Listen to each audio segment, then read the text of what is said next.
What the Kansas City Chiefs have done this season without one of the most explosive players in franchise history is pretty astonishing. But welcome to the channel. If you are new here, consider subscribing and dropping a like on the video if you do enjoy it. And thank you for the support on the recent videos as we are on the journey to 5,000 subscribers. But what a year it was for the Kansas City Chiefs and Patrick Mahomes, yet another trip to the Super Bowl this season. And they did it without one of the best players in franchise history, Tyreek, who they traded away in the offseason. The now 7-time Pro Bowler was traded for a first, second, and fourth in last year's draft, along with a 4th and 6th round pick in this upcoming NFL draft. So the Chiefs got an absolute haul for Tyreek, rightfully so, as he is one of the best players in the entire NFL, and the reason that they had to trade him was because of a salary cap issue. When you got to sign your other stars and key players, including Patrick Mahomes, who signed a 10-year, $450 million extension just a couple seasons ago, and to be able to keep the likes of Travis Kelce and Chris Jones, this move had to be made as Tyreek made $120 million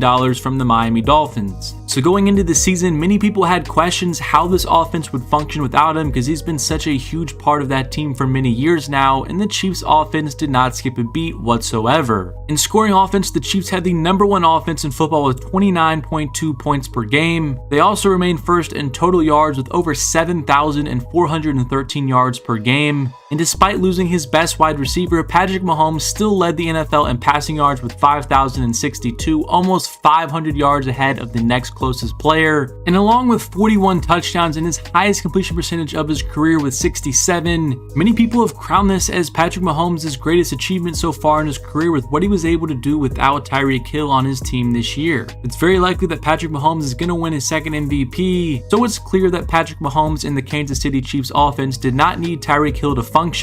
And I think a big reason for that is the greatness of Patrick Mahomes and how much he improved this year just as a player, and also the team building aspect and how they were able to rebuild the entire offensive line in just one offseason, and also being able to get some solid wide receivers. And although they're not Tyreek, they can still step in and contribute. One of those receivers was Juju Smith-Schuster. They brought him in on a 1-year, $10 million deal, and he was a pretty solid receiver this season. Who I think has really stepped up, especially this postseason, was their second acquisition, Marquez Valdes-Scantling, and he signed with the Chiefs on a 3-year deal, and I think he's been fantastic stepping up due to all the injuries that the Chiefs have faced at the wide receiver position. And then in the middle of the season, they traded for Kadarius Toney, who is a very electrifying player. He's only in his second season, but he routinely deals with injuries, and we've already seen that play out during the regular season and now in the playoffs. But what I think is the biggest part of this offense staying super successful is how they rebuilt this offensive line during the 2021 offseason. After the Super Bowl loss to the Tampa Bay Buccaneers, when Patrick Mahomes was essentially running around for his life the entire game, he had absolutely no time. It was probably one of the worst offensive line performances of all time, any game. Mahomes still made some crazy plays, but you're not going to be able to win a game like that when your offensive line is playing that bad. So Brett Veach and Andy Reid made sure to go out and get a lot of new pieces to help out that offensive line, and we've seen how great it's been this year for Mahomes. It started in the draft when they got some good players for some great value, starting with Creed Humphrey, who they got at the end of the second round. He's emerged as one of the best centers in football, and to get him where they got him, I think is really impressive. And Trey Smith, who fell due to some medical issues, they got him in the 5th round, and he's really came along well. I know there was a lot of concerns with him being able to stay healthy and him being able to play long term, but what he's been able to do since he's entered the league and hold down that right guard spot has been really fun to watch. But the Chiefs organization also knows how to properly build a team, and they did not want to build an entire offensive line who was super young and rookies and second-year players. So they also went out and got some very nice veteran pieces to help out that young offensive line, starting with a trade for Orlando Brown. He had a really good 2021 season. He's been a little bit worse this season, but I still think he's a very solid player. And then getting Joe Thuney from the Patriots. He's been one of the best left guards in the league for a while now, and he's also very versatile. And then probably their weakest link is Andrew Wiley on the right side of their line. They re-signed him on a 1-year, $2.5 million deal, so I think for the contract, he's been very nice for them. You can't invest crazy capital in every single player on your offensive line or your team for that matter. So I think with what the expectations were for him and how much he's getting paid, I think he's done a nice job. But overall, rebuilding that offensive line to be one of the best units in football, and then getting a lot of solid wide receivers receivers definitely helped keep this offense afloat. And they also used a second round pick on Sky Moore, who did not get a lot of snaps this season. He's still getting used to the NFL speed and learning what it's like to be a wide receiver in the NFL, but he's got the tools to be another quick, fast receiver, and I think he could pair nicely with Mecole Hardman, who's also been injured this season. But the Chiefs organization's ability to completely rebuild units year in and year out, I think is the most impressive thing that we've seen in the NFL for quite some time.